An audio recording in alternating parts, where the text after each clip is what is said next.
Board, and I know we're doing a good job at keeping ourselves on track also. Justin Berninger, I'm running for Congress in the 5th District, and I'm from right down the road in Farmington. It's good to be here in Canton. I've got family from Canton. In fact, I graduated from this high school. And I'm running for Congress because, like a lot of you out there, I've got that feeling in the pit of my stomach that things are going in the wrong direction. But I'd like to just get a show of hands. Who here feels that we've got a good plan in this country right now to bring jobs back to the United States and get spending under control? Okay. So now one person raise your hand. That's why I'm running for Congress. And that's why I think the person that we need in Congress is someone that has a background in both economics and national security. Because those are the two major issues facing our country today. I have that background, and that's why I put myself forward to run. I've been running since March. And I think that I've got also the right real-life experience for this job. We're going to need someone who has not just political experience or law experience, but someone with real-life experience that applies to this job in particular. When I was coming up through college and in grad school when I got a degree in economics, I worked in construction, small business. I understand what it is to get up early in the morning, use your hands, and work in a job where you may not have big margins. After that, I joined the reserves, Navy Reserves, and intelligence officer. In 2007, I was activated to go to Afghanistan. Of course, as a naval intelligence officer, I got sent to a landlocked country. And in Afghanistan, I learned a lot about national security for America, what our military can do, and especially the threats facing our country. That's the kind of knowledge we're going to need in Congress. Later on, I worked for Governor Rell in her cabinet. And as a department head, I returned 43% of my budget to the Treasury. At a time when Connecticut was facing very tough budget times, other departments were trying to spend every single penny in their budget. Why were they doing that? So the next year that they could ask for more money. That's the attitude we have in Washington. Instead, we return millions of dollars in unspent bond funds. I also have experience in the U.S. Congress. I'm the only one up here who actually has been down there, has seen what happens. And I can tell you, it's very important that we do take back the House of Representatives this year, because that's where the spending bills originate. I want to talk more about our message today, because it's not just enough to have the right resume. You have to have a positive message today. Does anyone think that we're going to win this race with a negative message? No. We've tried this before and it doesn't work. We're going to have a very positive message with very specific ideas. Let's take healthcare. I know most Americans out there don't want to see a 2,000, 3,000 page bill. A big bureaucratic nightmare that's going to take over healthcare. They want to see real solutions. We heard some of those today. Tort reform, lawsuit reform. And let's let insurance companies sell across state lines. A third thing we can do is allow small businesses to pool together the way unions and corporations can do to lower costs. 3 solutions there that cost very little but could really have a big impact on the way we pay for health insurance today. A second thing is on spending. We have to have specific solutions to our spending problem, as has been mentioned today. What I'd like to propose is a 1% cut to the federal budget every year, at least 1%, until we can get our budget under control. And thirdly, we ought to be looking at ways to specify what those cuts are going to be, as you mentioned. And that really means going in, opening up the books and making sure we get there. Finally, I just want to say we're going to have to talk about where America's going.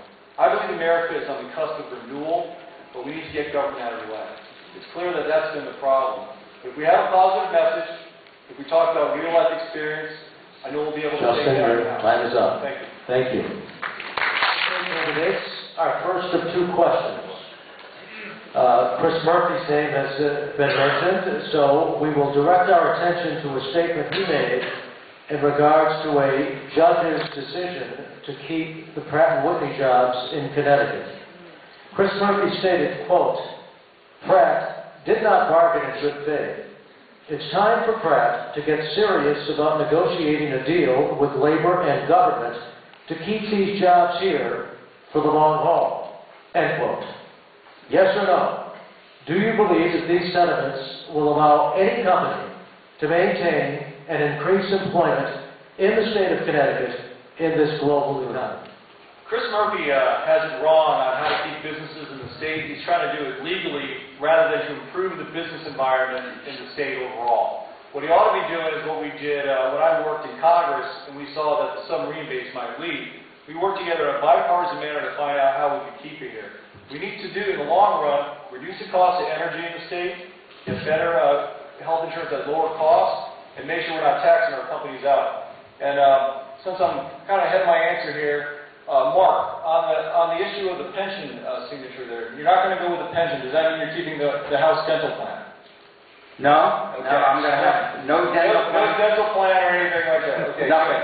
What I'd also like to do is offer, since we're passing around letters, the other candidates to abide by the Republican convention outcome and to get behind the winner of that convention so that we can have a united front facing Chris Murphy. And if we could just have a show of hands, if anyone wants to consider doing that, you can do so now. Okay. We'll have to talk about it more down the road. But I think we need a united front after May to do this, and that's going to be getting behind the candidate the Republicans choose in May. Justin, thank you. Candidates, as you know, the President of the United States, about 2 weeks ago, met with House Republicans in Baltimore, and the specific discussion seemed to center around health care. The President looking for the House Republicans' plan for health care. So if you were across the table from the President of the United States, what would you tell him about health care? Justin Burns. I don't think the President's going to come to me anytime soon and ask me for my opinion on health care. But if he did, I'll tell him the same thing I told Chris Murphy. You need to get out of Washington, come home, and talk to some people who actually do health care and who do insurance. Go ahead, just work with them, just do that process. You know, I think about my mother, who's a nurse. I probably learned more about just listening to her talk about the healthcare industry than I think Obama could pick up in his board meetings. And that's because there's very common sense solutions that we ought to be applying here. We talked about some of those, I'll repeat. Tort reform is the big one. We got to get it. But I don't think we're going to get it while we still have a Congress that is primarily made up of lawyers. I think it's that simple. We've got to get some people down to Washington who have other life experiences outside of the law and outside of the legislation. People who have been exposed to other fields. And if we do that, we go back to the Congresses of old, where we had doctors and farmers and military people and even priests. I mean, all the way down the line, different industries. You'll have a better representation. The House of Representatives will truly be represented. And at that point, we have a shot at real health care reform. Thank you.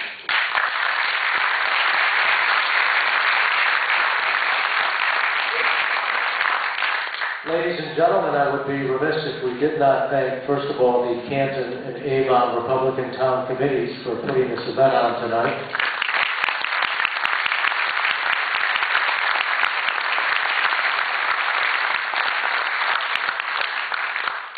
We thank you for coming out tonight and showing your concern for our nation.